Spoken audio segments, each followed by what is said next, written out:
যেটা নীলুফার চৌধুরী মনি বললেন যে ধরে আনতে বললে মেরে আনা এই টাইপের কথা উনি বলছেন, কিন্তু ধরে আনতে বলার কথাও এখানে বলা হয়নি। আর এই জায়গাটাই পুলিশকে যদি কোনো নির্দেশ দেওয়ার থাকে সেটা দেবে স্বরাষ্ট্রমন্ত্রী। শিক্ষামন্ত্রী তো এরকম কোনো আদেশ আসলে তিনি কি পুলিশকে দিতে পারেন কিনা, বা দিলেও পুলিশ সেটা মানতে বাধ্য কিনা, পুলিশ তো ক্লারিফিকেশনের জন্য জানতে চাইতে পারে যে আসলে এই কথাটা কেন বলা হলো, কোন ক্ষেত্রে এটা প্রযোজ্য, গ্যাপটা কোথায় আসলে। দেখুন, সরকার শপথ নিয়েছে, প্রধানমন্ত্রী দায়িত্ব নিয়েছেন, 7 দিন হয়েছে। এখন মন্ত্রীদেরকে প্রতিযোগিতা করে আমরা কথা বলতে দেখছি। এখন তারা আসলে মন্ত্রণালয় বুঝে নিতেও তো কয়েক সপ্তাহ লাগার কথা। আর টেলিভিশন ক্যামেরা দেখলে, সাংবাদিক দেখলে আপনার যদি কথা বলতে ইচ্ছা করে এবং সে তখন কিন্তু বেফাস কথা হয়, তখন অতিরিক্ত কথা হয়, প্রয়োজনের অতিরিক্ত। আপনি যদি সত্যি জানতে চান মানুষ এগুলোতে বীতশ্রদ্ধ। মানুষ শেখ হাসিনার 15 বছর দেখে এই যে কর্তৃত্ববাদী শাসন, মানে বিভিন্ন ধরনের রেসিপি, এগুলো দেখে দেখে মানুষ কিন্তু আপনার ত্যক্ত বিরক্ত। তার কাছে গিয়ে যদি আপনি এখন আড্ডার ছলেও আপনি কিছু বলেন, তাও সে রিয়াক্ট করছে। আচ্ছা, আর প্রশাসনে যারা রয়েছে তাদের অতীত কিন্তু কলঙ্কময়। তারা বাংলাদেশের গণতন্ত্র হরণ করেছিল, তারা আমাদের ভাই বোনদেরকে মেরেছে, এবং তারা বাংলাদেশের নির্বাচন থেকে শুরু করে গণতান্ত্রিক অধিকারকে গুম করে ফেলেছিল।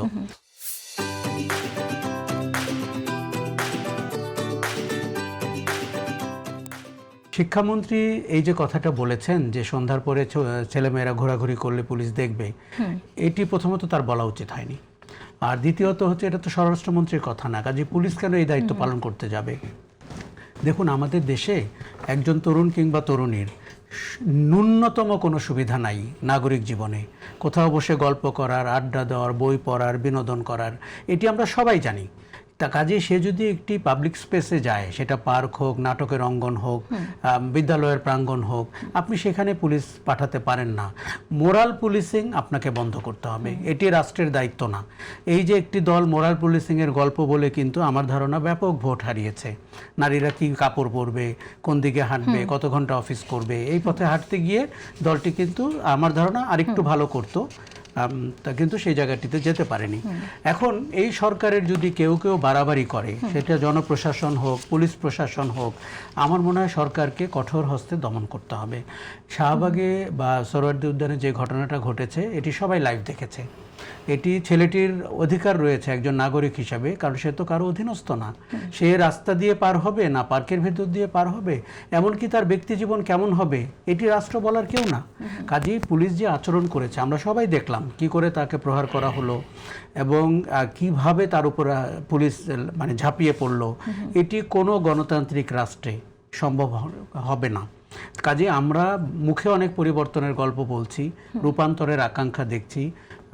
প্রধানমন্ত্রীকে আমরা দেখছি যে অতীতের যে কোনো সময়ের চেয়ে মানুষের কাছে আসার চেষ্টা করছেন, নিরাভরণ থাকার চেষ্টা করছেন, মিতব্যয়ী হওয়ার চেষ্টা করছেন, এমনকি প্রথা ভেঙে তিনি অনেক কাজ করছেন, এগুলো আমরা প্রশংসা করছি। কিন্তু মন্ত্রী কয়েকজনকে আমরা দেখলাম 7 দিনের মধ্যেই, ধরেন সংস্কৃতি মন্ত্রীর এক মন্তব্য, লতা মঙ্গেশকর, নেহা কাক্কার, আবার আমাদের স্বাস্থ্যমন্ত্রী বলেছেন যে রোগীর পেছনে ডাক্তার ঘুরবে। স্ট্যাটিস্টিক্স কি বলে? এগুলো তো দেখুন, এগুলো তো রূপকথার গল্প না। রোগীর পিছনে ডক্টর ঘুরবে এই কথাটা আমাদের কল্পনা করতে আমাদের বাংলাদেশের প্রেক্ষাপটে এটা কঠিন।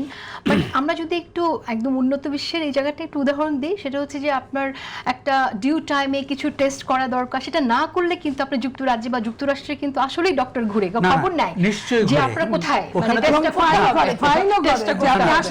আপনি জানেন ওখানে ফ্যামিলি ডক্টর প্রথা আছে, আমাদের এখানে সেটি নাই। আমি নিজে বাংলাদেশের সবচেয়ে ভালো হসপিটালে গত কয়েক মাস আগে কোনো একটি কারণে গিয়েছিলাম, আমার অভিজ্ঞতা খুব খারাপ। কাজেই আমরা যখন প্রতিদিন, দেখুন নাগরিকরা কি হয়, নাগরিকরা তো মন্ত্রী হয় না এবং প্রধানমন্ত্রীও হয় না, পুলিশ সুপারও হয় না। কাজেই তাকে অনেক সেন্সিটিভ ওয়েতে আপনার ডিল করতে হবে, তিনি স্পর্শকাতর, এটি মাথায় রাখতে হবে। আরেকটা জিনিস হচ্ছে, আপনাকে খুশি করার জন্য বিএনপি প্রশাসন, সরকারকে খুশি করার জন্য পুলিশ তৎপর হয়ে গেছে, জনপ্রশাসন তৎপর হয়ে গেছে, প্রতিযোগিতা শুরু হয়ে গেছে যে আপনাকে শুধু কি বিএনপিকে খুশি করার জন্য নাকি যেখানে যে সংসদ সদস্য আছে তাদের খুশি করার জন্য? তারা তো বিএনপির প্রতিনিধি, সবাই তো বিএনপির প্রতিনিধি না, যেসব সংসদ সদস্য জামাতের প্রতিনিধি। আমি বলতে চাচ্ছি, যেহেতু বিএনপি সংখ্যাগরিষ্ঠতা নিয়ে সরকার গঠন করেছে, আমাদের চোখে এটি বেশি পড়ছে।